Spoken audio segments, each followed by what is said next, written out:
Okay, we're live.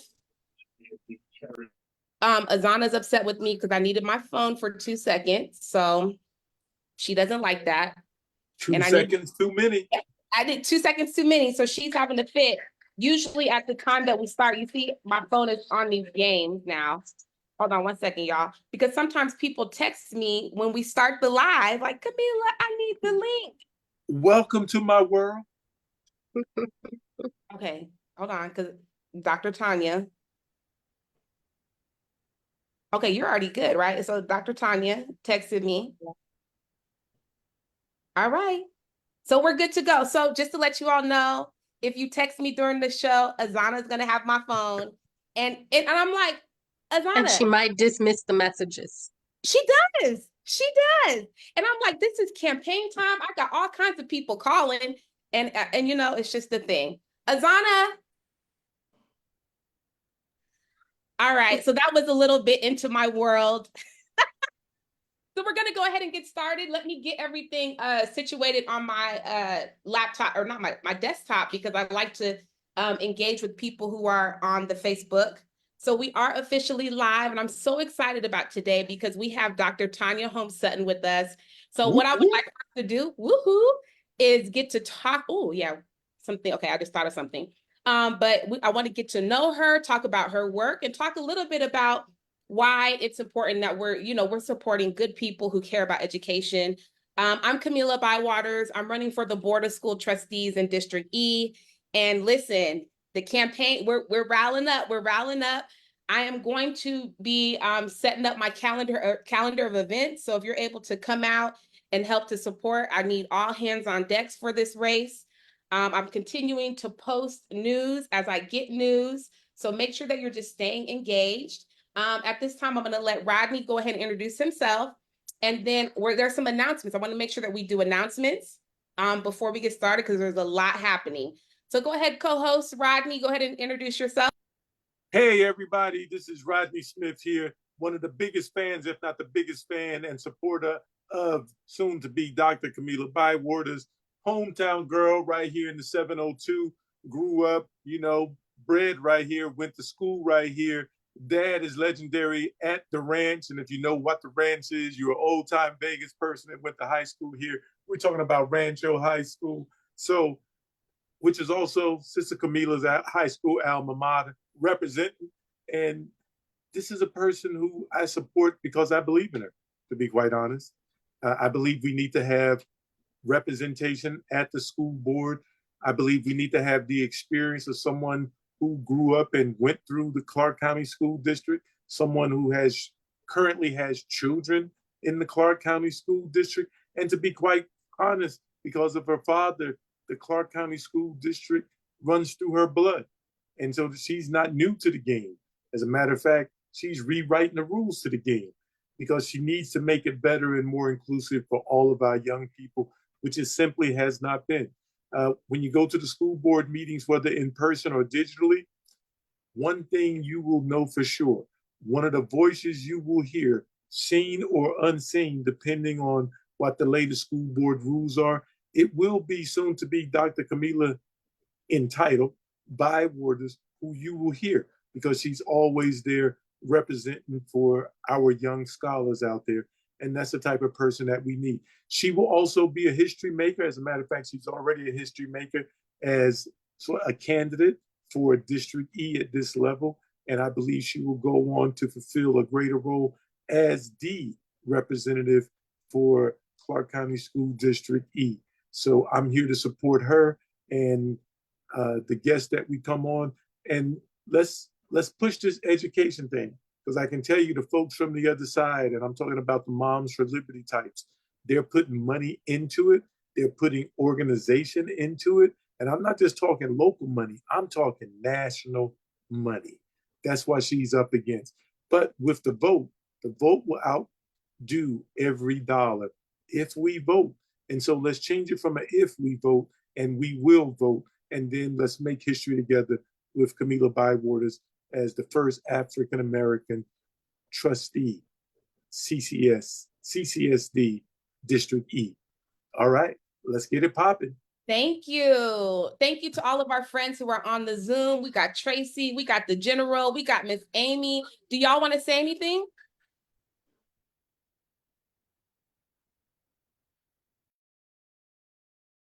All right, I'll go just ahead. say, this is the general. I was across the room. I'm so sorry. But I'll just concur with everything that Mr. Smith had. I totally and completely support Kamilah Bywaters. I just want to remind everyone out there, if you choose to support her, then donate. You can go to her page and donate. We'll put in the chat her site. Donate, because it takes a lot to campaign out here. And as Mr. Smith stated, she's up against a big wheel as far as money is concerned. So it's up to the people to state that will not stop us. We want the best. And so the money will not stop us. We will support in every way that we can. And that includes donations. Thank you. Yes, yes. I will make sure as we're going through, I'll put the links to my donation.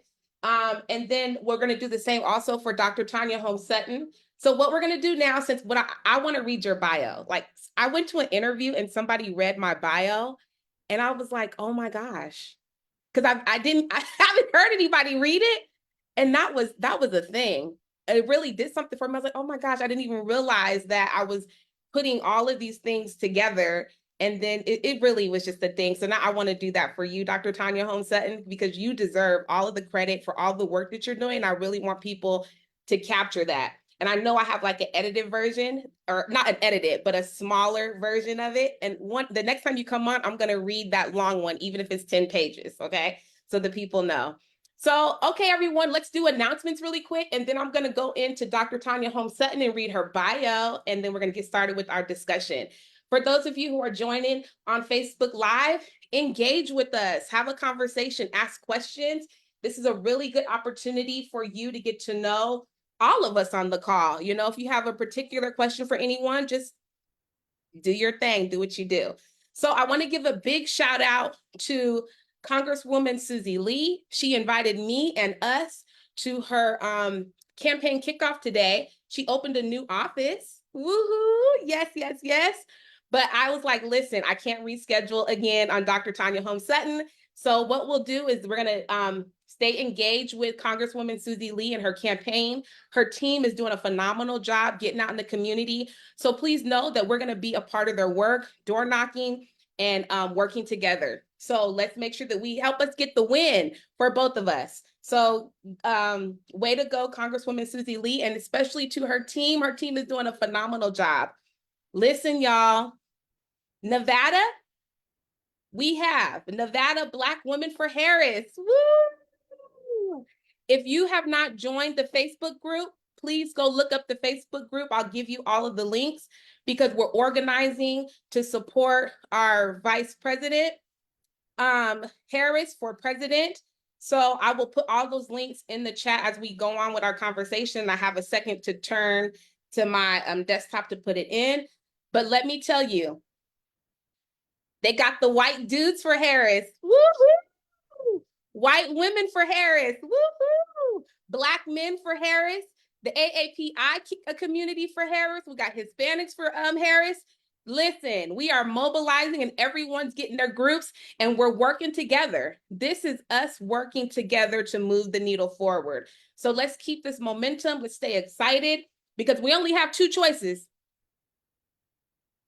And as we're going around, like for those who are kind of like, oh, I don't want Kamilah and all these things, you have two choices. And we have choice one, who is, what did the man say the other day? He in the interview, I posted it on my page. Trump said, Christians, vote for me. You're never going to have to vote again. What is that? I couldn't hear you, Mr. Rodney. Dictatorship. A dictatorship. Heck no.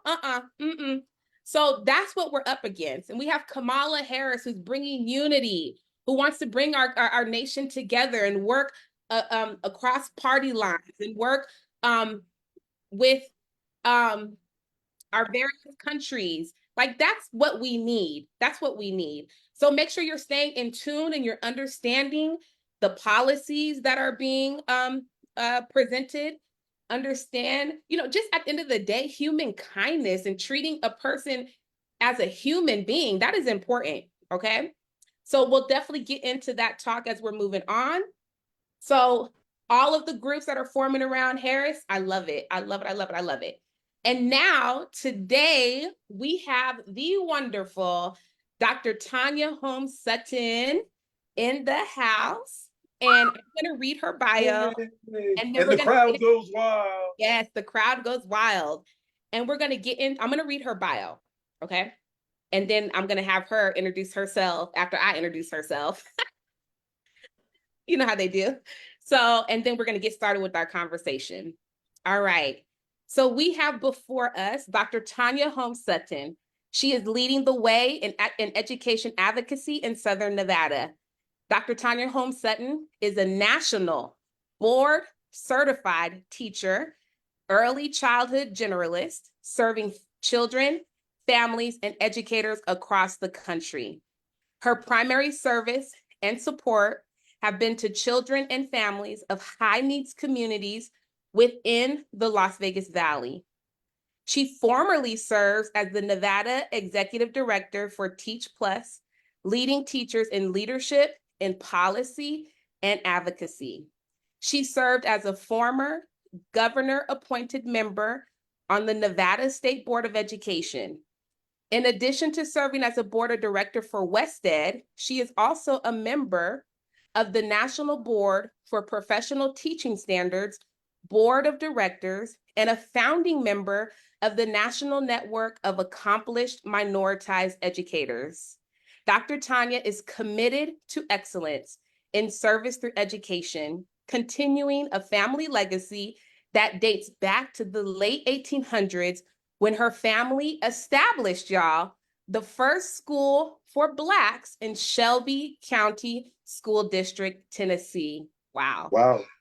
A passionate and committed educational advocate, Dr. Tonia is a proponent of professional learning communities and teaching and family partnerships, advocating for families to engage as full partners in their children's education to increase student learning and achievement. She has participated in professional staff development as a national consultant and as a presenter at district, state, and national conferences. Dr. Tonia earned her master's degree in special education in 2004 and her doctorate in educational leadership in 2012 from the University of Nevada, Las Vegas.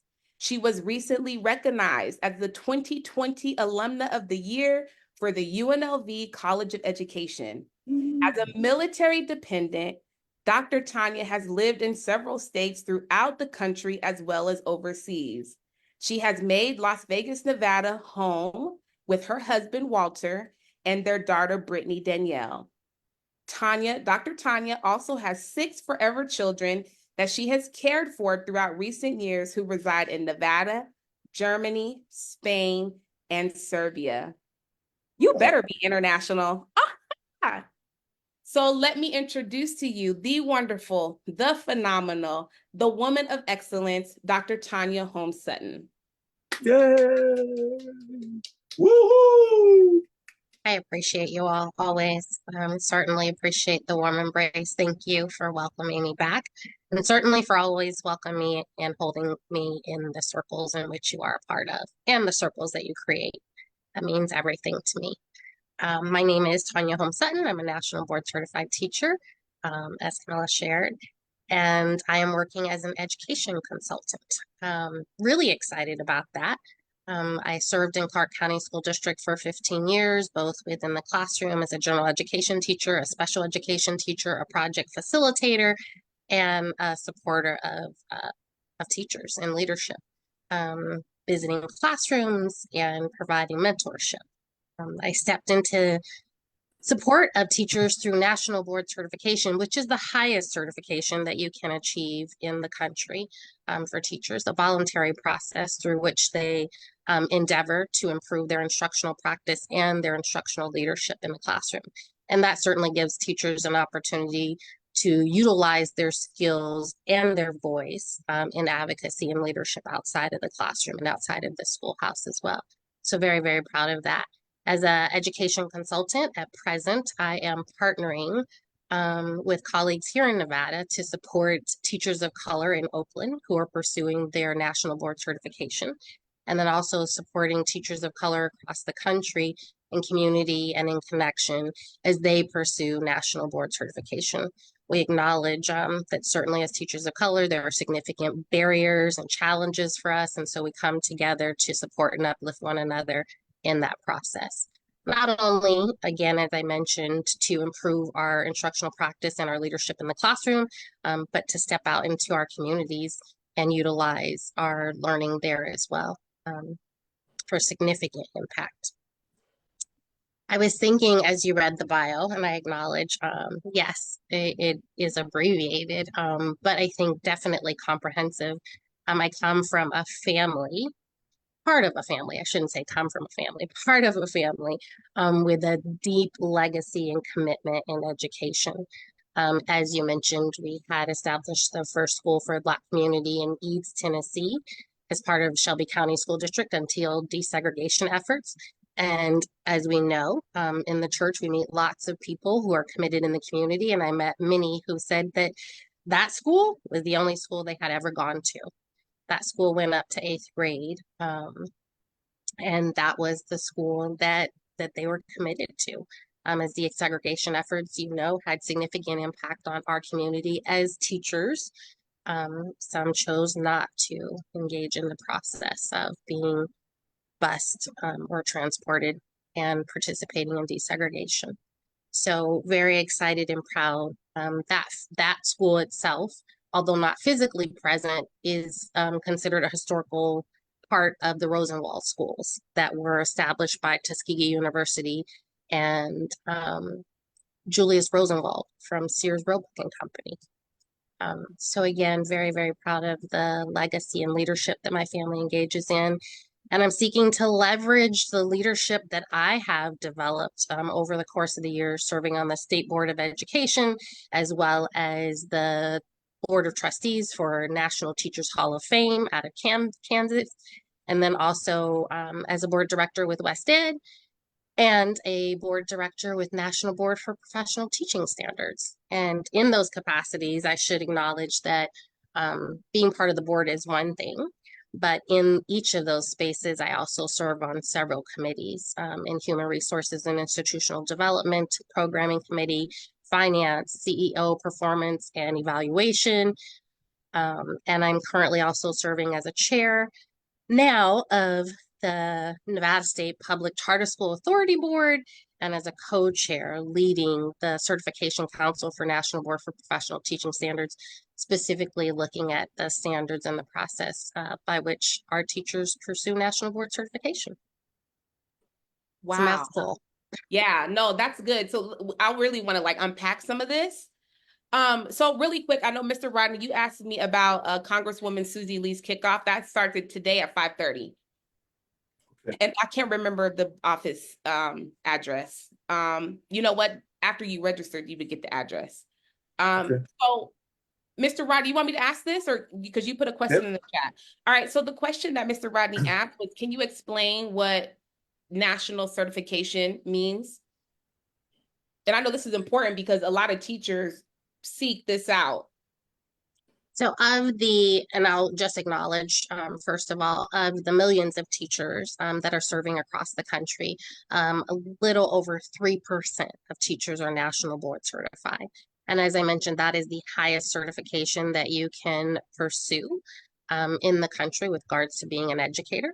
It is, through national board certification, a process whereby you engage in a self-assessment of your instructional practice and your leadership, and not to get too in the weeds, but I'll say that it consists of 4 components, one of which tests your pedagogy and your knowledge, the other which looks at differentiation in instruction, specifically through a portfolio entry, yet the third specifically looks at your teaching practice and your teaching environment through video and reflection, and then the fourth looking at collaboration and leadership, but also specifically data and assessment of students and self.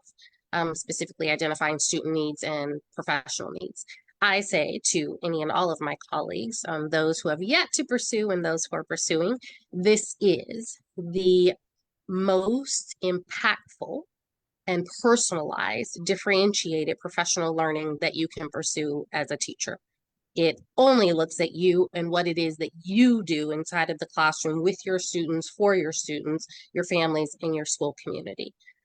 With that, I mentioned, right, a self-reflection, a self-assessment, going through that process. You cannot be the same teacher on the other end. As you pursue individually, you connect and collaborate with a network of teachers, whether those be teachers at your own school, teachers in the district, teachers in the state. We are, and I say we, I am also the founder of a couple of networks.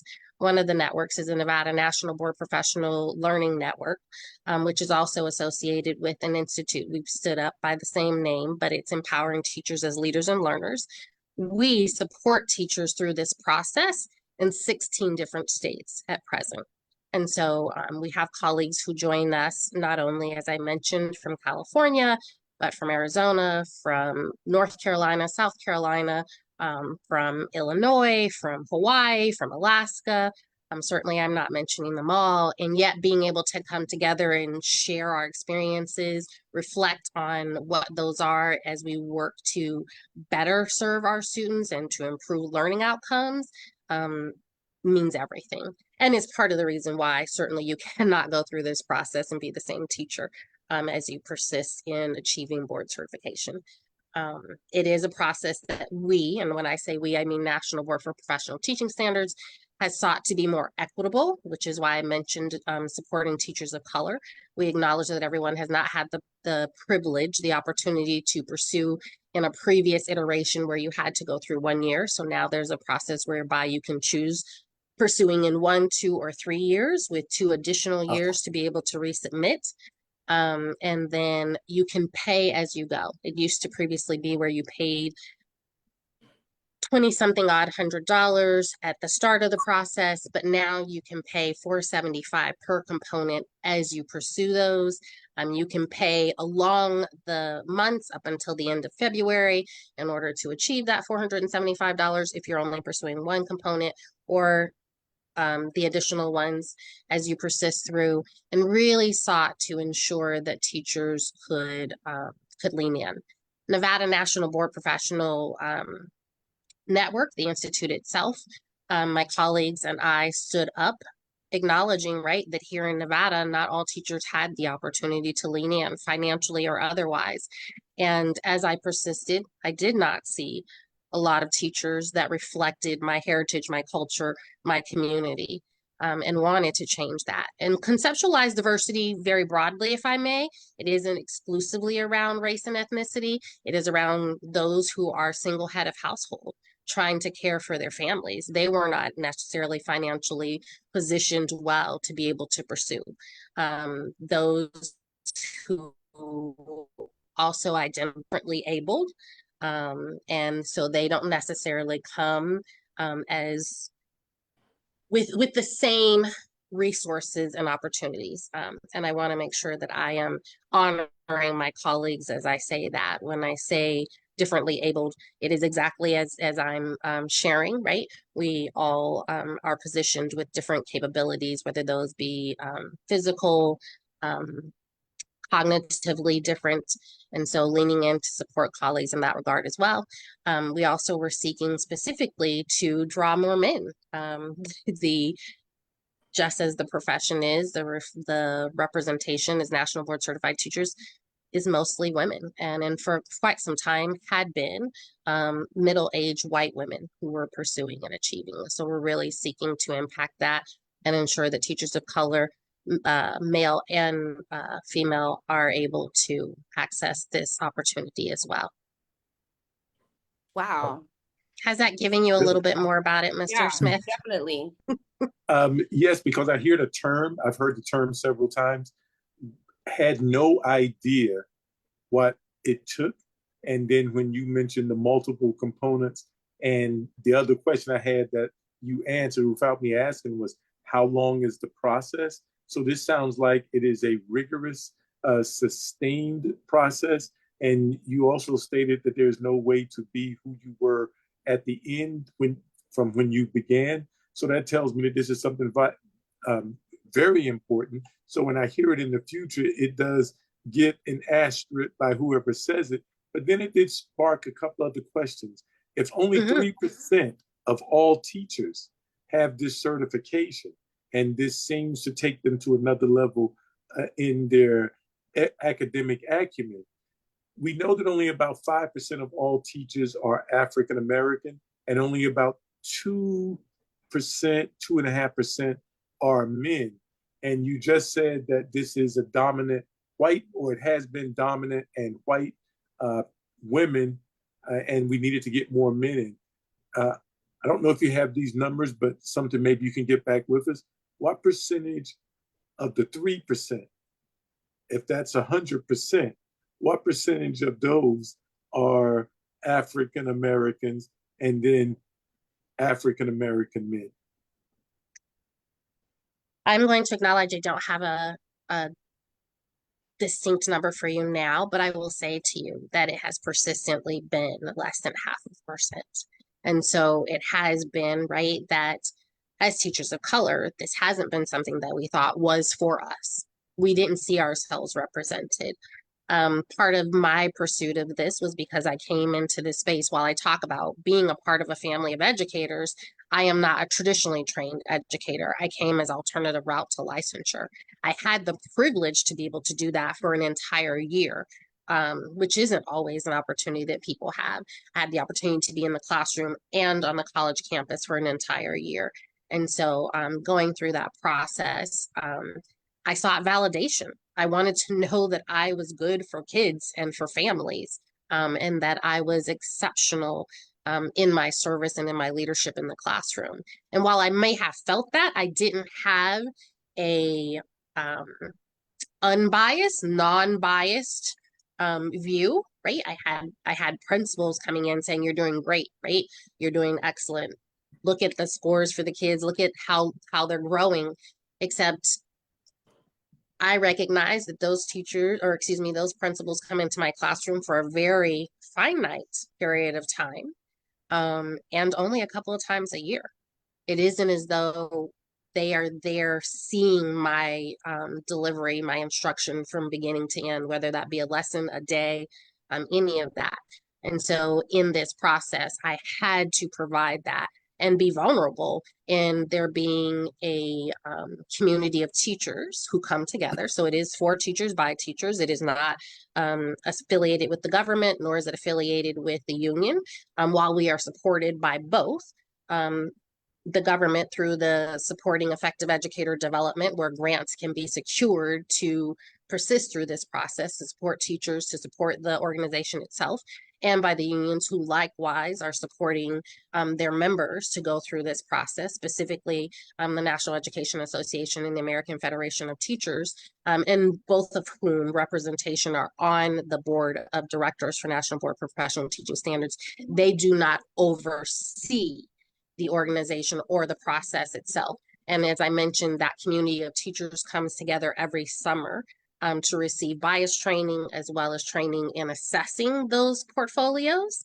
And then we usually submit mid-May, finish the assessment itself at the assessment center by June, and then we receive word of our scores and or our achievement of certification, or an opportunity to persist forward mid-December. So there's a little bit of a waiting period there.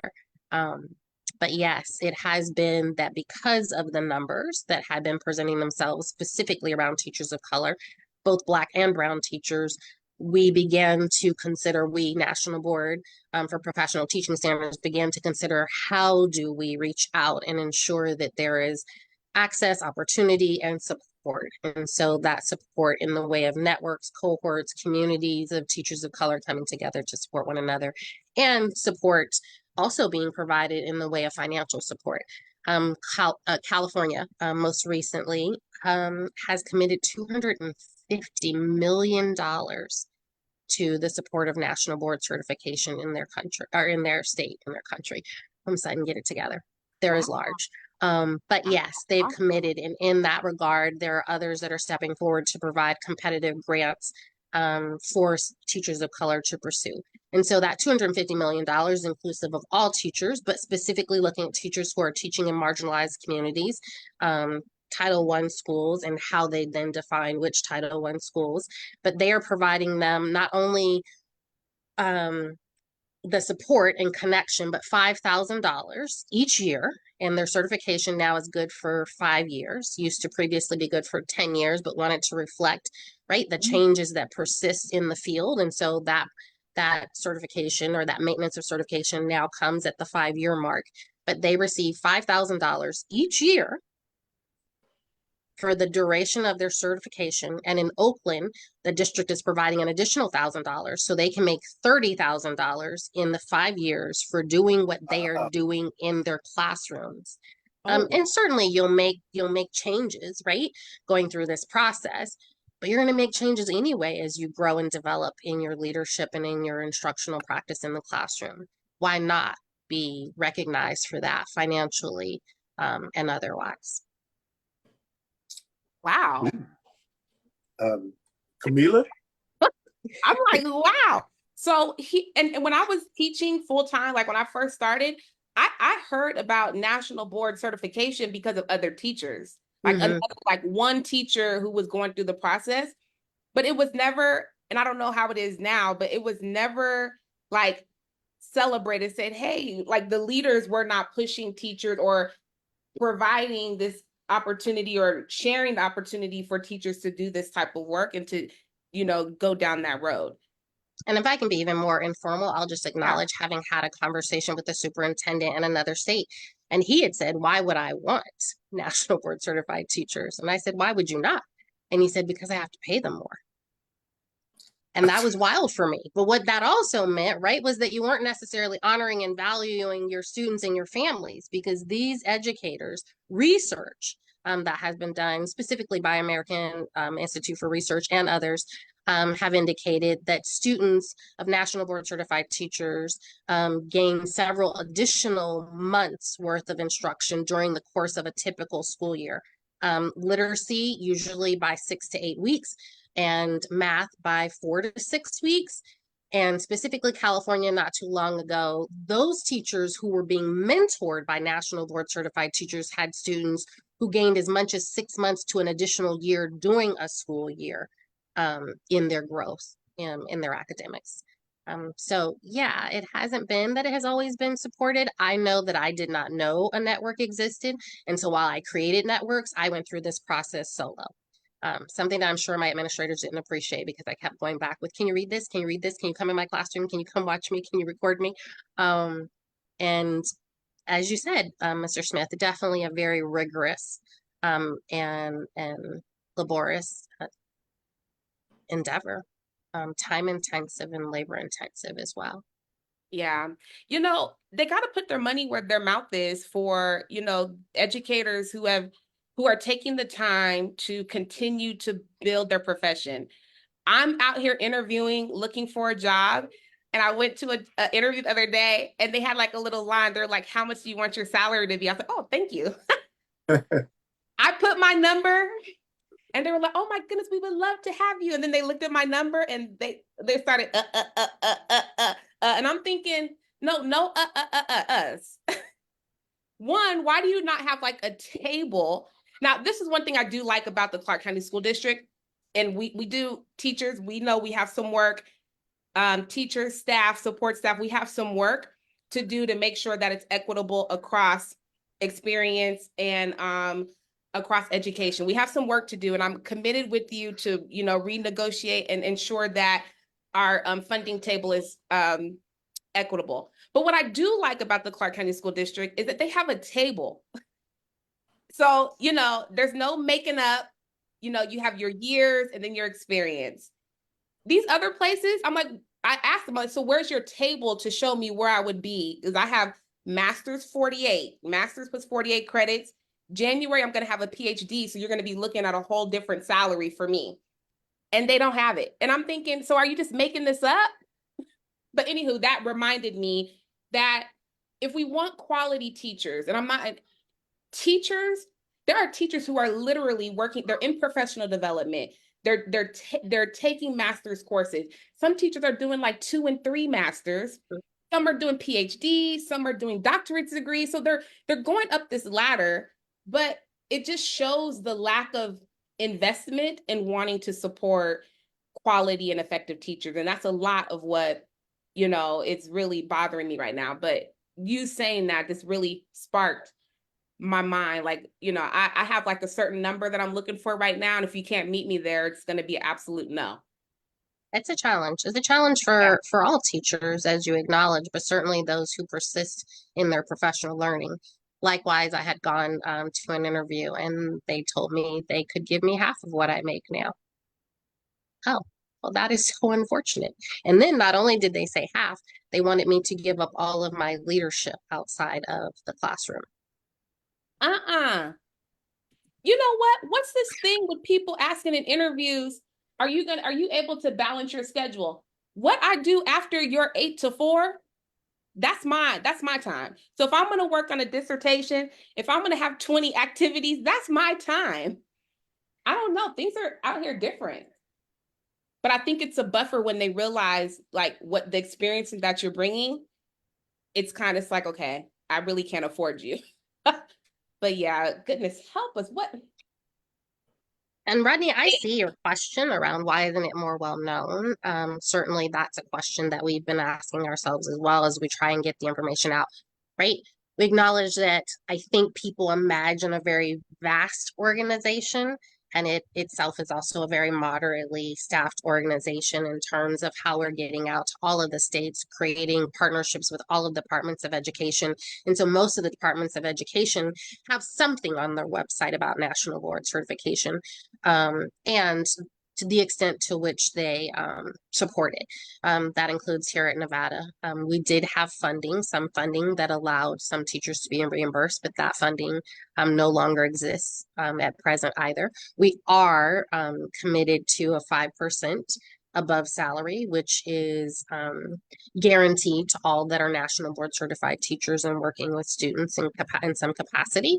And that isn't like, that doesn't freeze when the salaries freeze. And in fact, some of the districts in Nevada are offering even more. Some offering as much as 8 to 10% more because of where they're situated in the state, particularly the rural communities that, as you know, have provided additional stipends or additional salary for those in science and in math areas. It simply is a matter of getting the word out, right? In collaboration with the National Education Association, AFT, departments of education in the states, but also networks that are being stood up in local and district areas. And when I say networks, I specifically am referring to national board networks of teachers who usually come together voluntarily to share this information and to support colleagues through this process. Wow, that's good. Did you have a question, Mr. Rodney? Another one?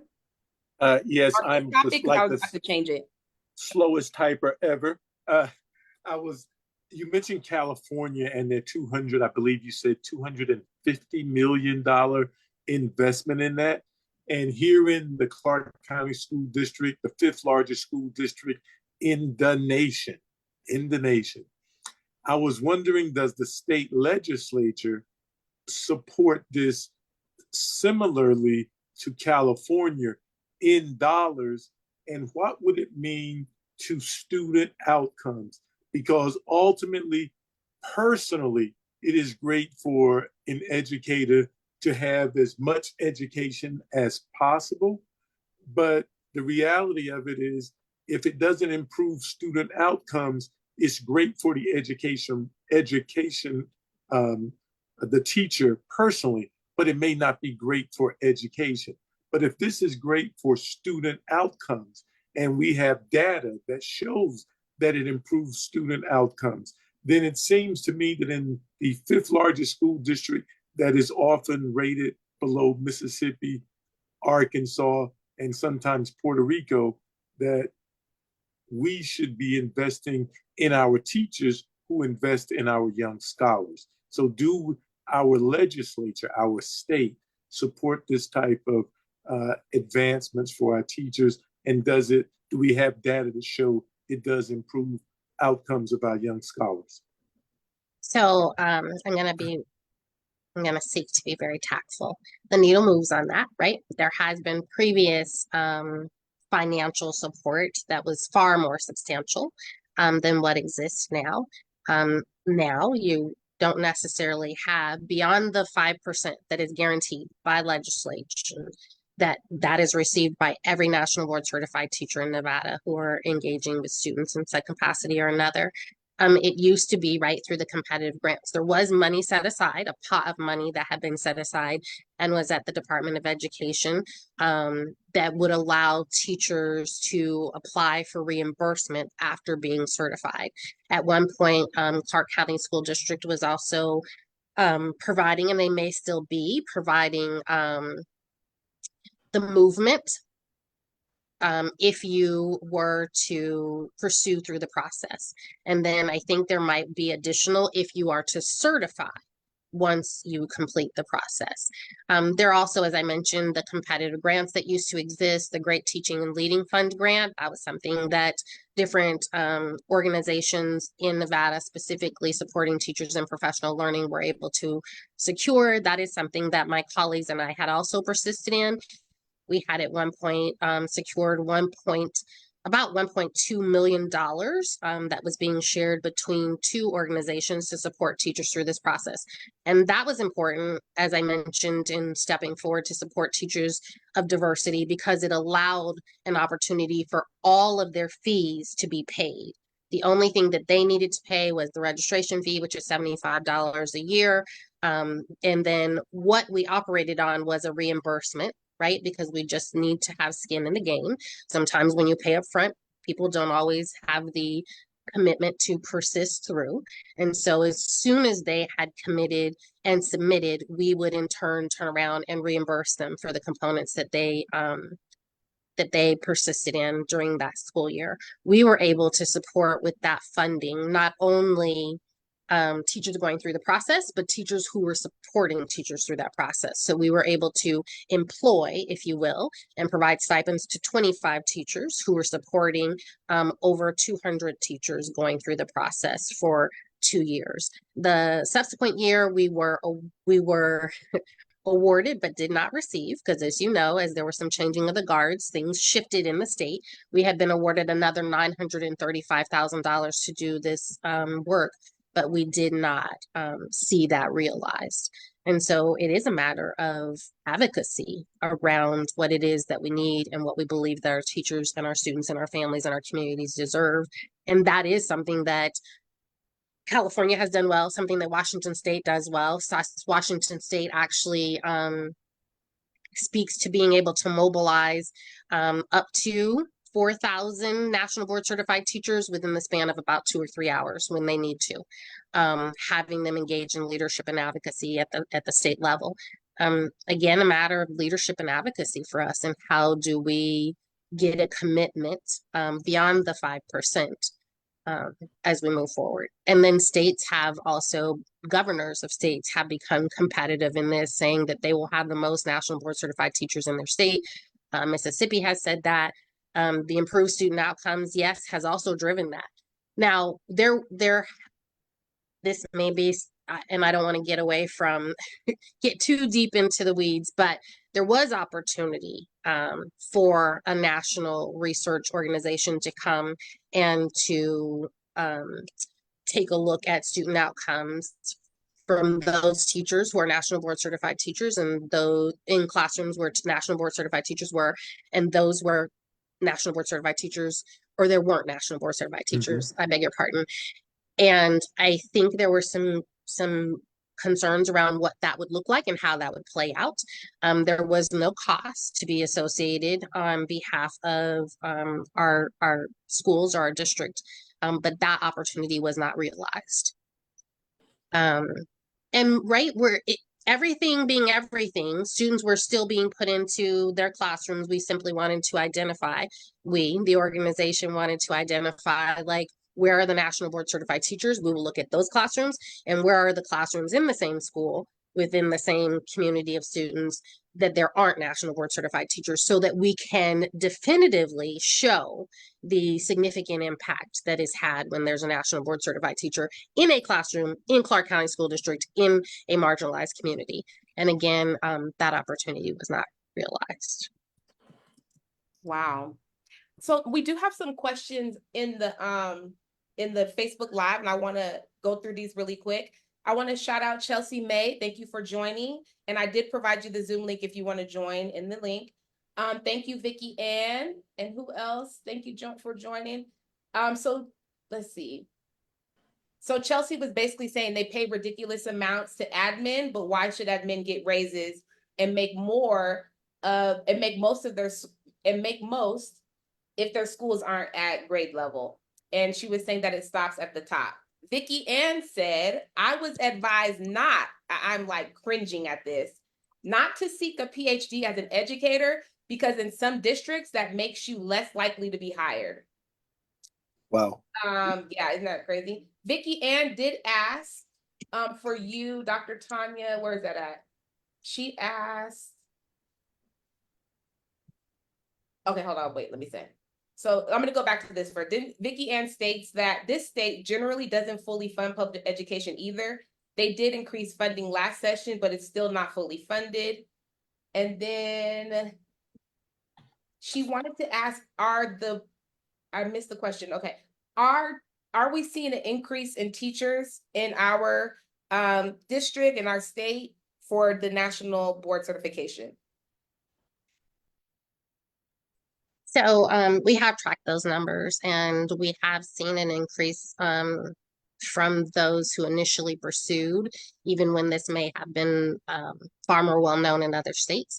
We've increased the number of National Board Certified Teachers, not necessarily by what we would want that to increase, certainly. And when there isn't the support, it's very difficult to do so, but we have seen increases in the numbers, even though those have been moderate. Thank you. And then Chelsea has a lot of good information for us in the Facebook Live. She's talking about IDEA laws were enacted in the 1970s when maybe 1 to 5 kids in an entire school district had autism. Those numbers are now per classroom, but no one is discussing it. And there are many who should not be in general ed classrooms, but parents can decide. So she has a whole thing that you guys can go and read in the chat, but because we're getting down to our time, I want you to talk a little bit about all of this experience that you have and how it will support you in your candidacy for the Board of Regents. If you could talk a little bit about what is the Board of Regents, what is their role, responsibility, and then what you're bringing to the table. So the Board of Regents overseeing the colleges, universities, and the research institutes throughout the state in Nevada. I know several people have asked me, for the Board of Trustees for CCSD. No, not CCSD, for the entire state, but specifically colleges, the universities, and the research institutes. It's my commitment to utilize my leadership from the different boards, because that leadership has come with, again, learning. I guess you could, as I said previously, like you can't go through National Board Certification and be the same teacher on the other side. I guess you could serve on a board and be the same person. But I am committed to and have taken those opportunities for leadership to learn from those that I'm serving with. I'll acknowledge that the Board of Trustees for the National Teachers Hall of Fame is a smaller board that I've served on, and yet have been able to engage and collaborate with teachers and leaders from different states across the country. And certainly meeting teachers who have been inducted into the National Teachers Hall of Fame that I've learned from. I will also acknowledge, what the learnings from the State Board of Education, the learnings from the West Ed Board of Directors, and that board is 50 people being represented as leaders from Nevada, California, Utah, and Arizona. Those leaders identify as tribal leaders, leaders of universities and colleges, those who are lawyers, those who are judges, those who own organizations. And that specific board serves the organization itself in research and policy, serves communities across the country and internationally. And so my learnings from that, not only in the leadership in education, but the governance itself, the governance structures, and how we engage and provide support to the organization. It has been the leadership of those boards that have significantly impacted the success of the organizations, including National Board for Professional Teaching Standards. Again, serving with colleagues who both are within classrooms and those who are serving outside of classrooms, those in education and those outside of education. And it is that leadership and learning that I am wanting to leverage as a member of the Board of Regents. I love that. Oh my goodness, awesome. Did anyone else have any questions? Let's see, I didn't get a chance to acknowledge Assemblywoman Thomas. Thank you for joining us today. And then also David, thank you for joining us in the Zoom. I think this is your first time in the Zoom. Did you want to say anything? Hi, thank you for joining. And goodness gracious, I love when you just shared like a lot of new information that we didn't know. So I love when we just get that new information that we can work on, that we can kind of, think about and share with others. So yes, share, become a nationally board certified teacher, go through that experience, go through that process. And then also we're supporting Dr. Tonia Holmes-Sutton for the Board of Regents District 4. As you can see, we've already, she's laid out her experience and what she brings to the table. If you could talk a little bit about, you talked about your family's work in developing, creating a school in the 1800s. So could you talk a little bit about how that has informed you as a person, a scholar, a teacher, and how that is a part of the work that you're doing now? When I spoke about my family's historical leadership and legacy, it's extensive. And so literally growing up in a community of educators has had a significant impact on not only how they serve in the classroom, but how they lead as administrators in elementary schools and special education and alternative schools. My immediate family also being that of educators. Both of my brothers are educators. One is now an administrator specifically in special education. They are both also have coached students. And my father, having also been a teacher in Clark County School District after a career in the military, specifically in biology and the sciences. And he also worked at Andre Agassi College Preparatory Academy when I did. I know as he came over, I was like, hey, I talk about how wonderful, incredible this is, but acknowledge that it has incredible challenges as well. So when you come, don't say, I didn't tell you, but had significant standing in that community. In fact, I think it was recently I was at an event and a colleague, and I say colleague being in education, not necessarily in the classroom, said, I know that your name is familiar to me. And she remembered, she goes, oh my gosh, your father taught me when I was in high school. So just the connections, the community, the leadership, the commitment, the discipline, right? I speak about the family of educators of which I am a part, but also my father having been in the military and how I was raised in a military family. The discipline, the commitment, ethics, your word is your bond. It is who you are, how you represent family and community. All of that has come to influence my leadership. And so it is that I am also, right, as we talk about being a reflection of the communities, a reflection of many communities that I've had the privilege to be a part of. Not only my deep-rooted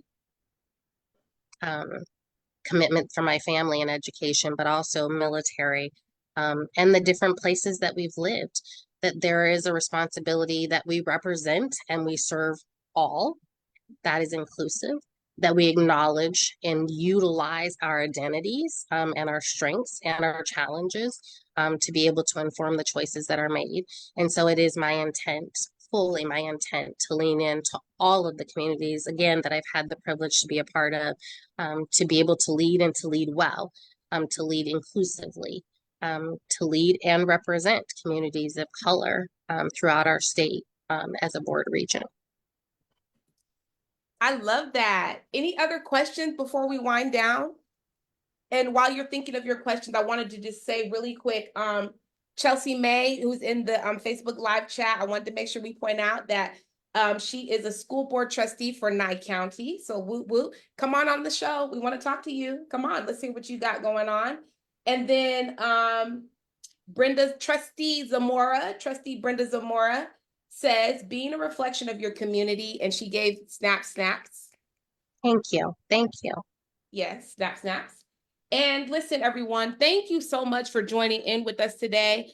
I saw the last question that Mr. Smith had.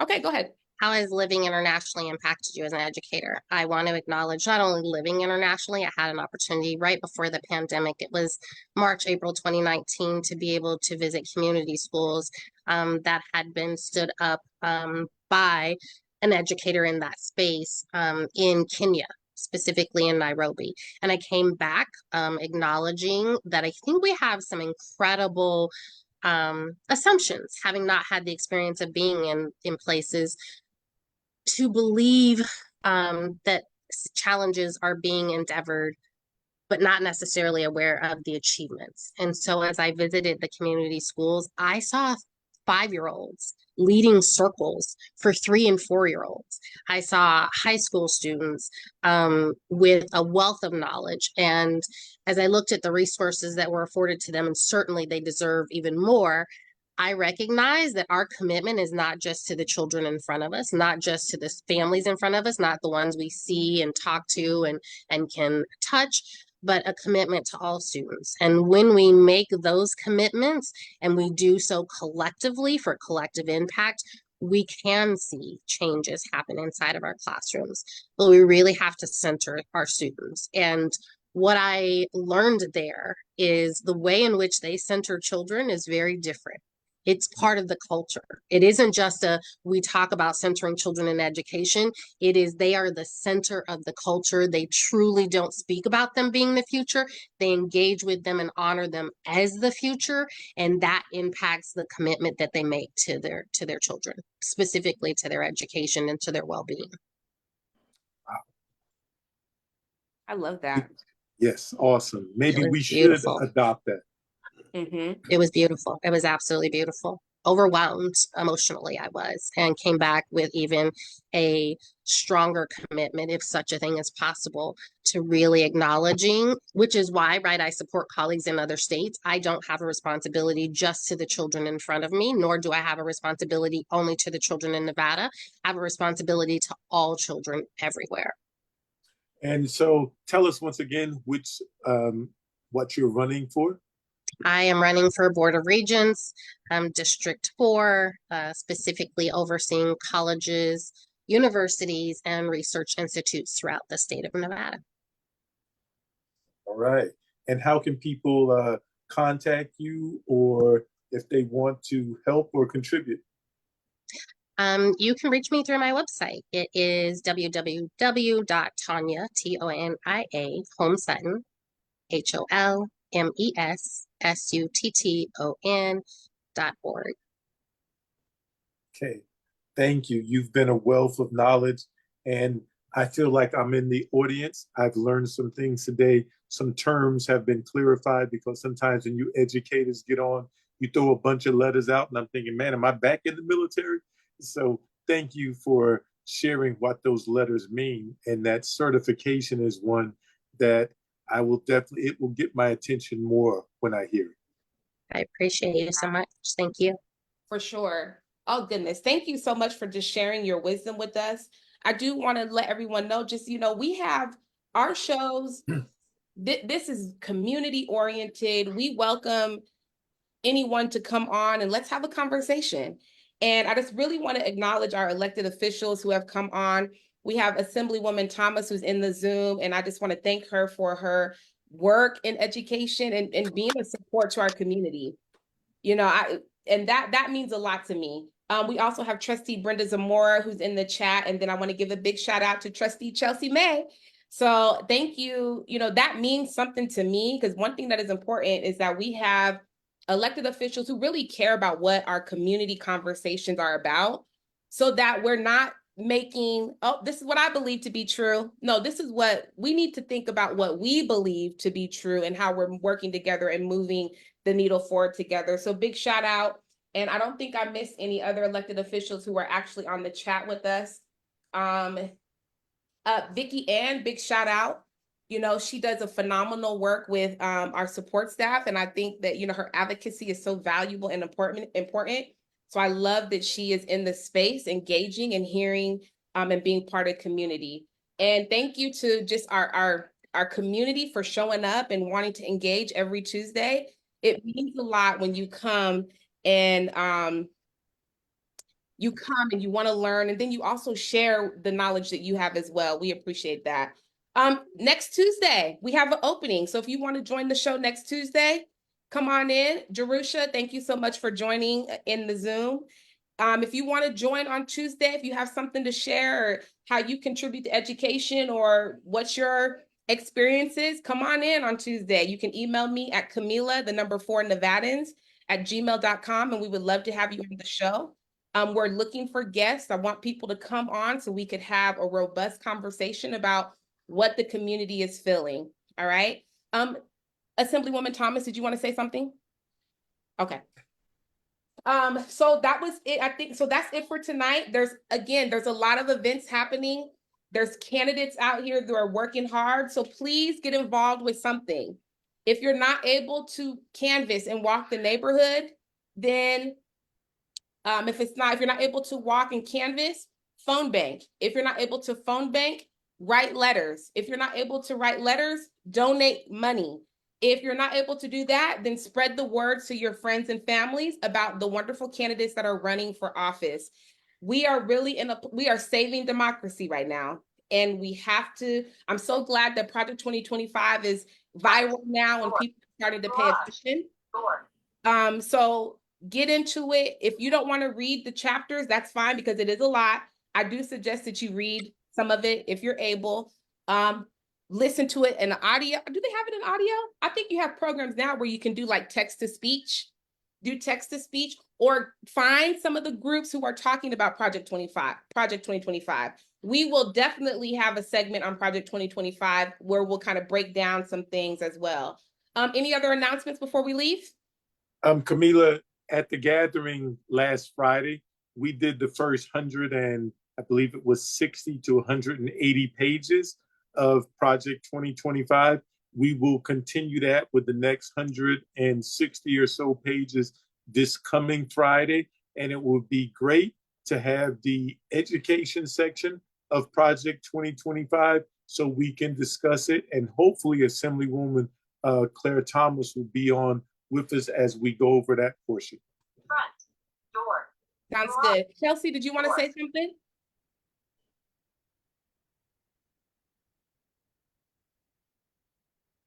Okay, so thank you so much for, okay. Okay, so thank you everyone for joining in. We'll see you next Tuesday at 6 p.m. And I put all the links for donation in our chat. Have a wonderful evening, everyone. Thank you again. Good night. Thank you, Dr. Tonia Holmes-Sutton. Thank you so much.